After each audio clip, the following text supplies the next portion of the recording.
Ibu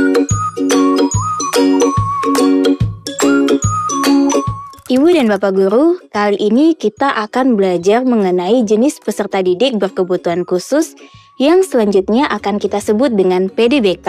PDBK dapat dikategorikan menjadi dua. Pertama, PDBK yang bersifat sementara, yaitu anak yang mengalami hambatan belajar dan hambatan perkembangan yang disebabkan oleh faktor-faktor eksternal.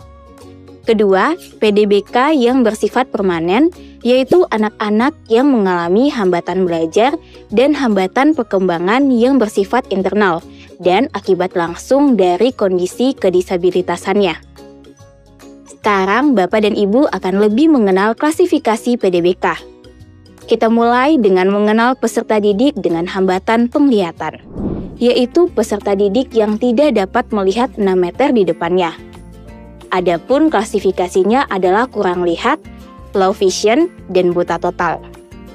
Berikut penjabaran lengkapnya.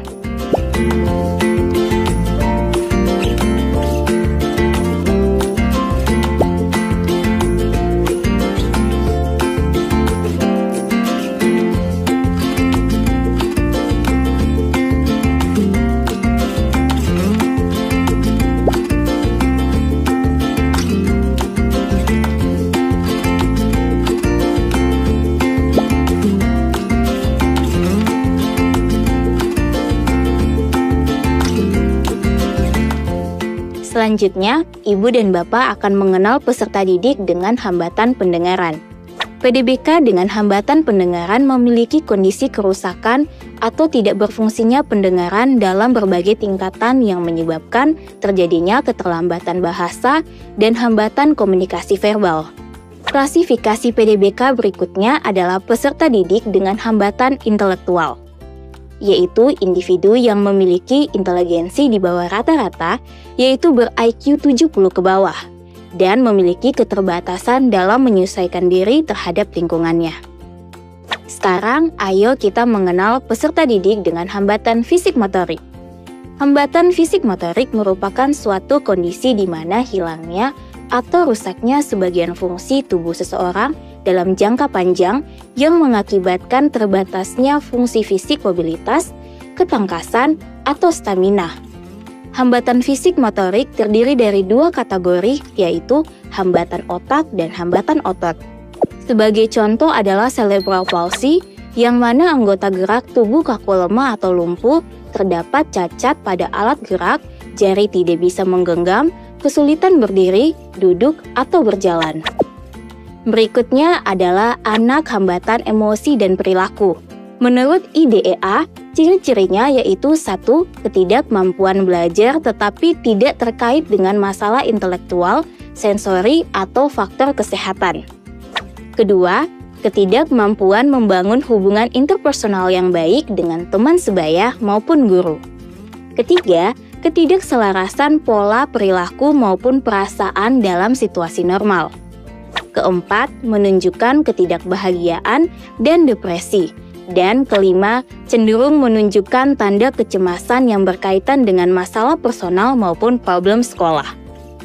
Peserta didik dengan hambatan lamban belajar atau slow learner, yaitu anak yang memiliki potensi intelektual sedikit di bawah rata-rata anak sebayanya, tetapi tidak termasuk kategori peserta didik dengan hambatan intelektual. Biasanya memiliki IQ antara 70 hingga 90. Mereka membutuhkan waktu belajar lebih lama dibandingkan dengan sebayanya, sehingga diperlukan adanya adaptasi kurikulum.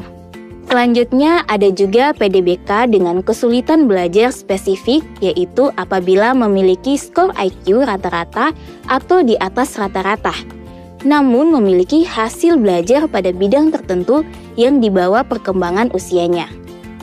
Sebagai contoh, kesulitan membaca atau disleksia, kesulitan menulis atau disgrafia, dan kesulitan berhitung atau diskalkulia.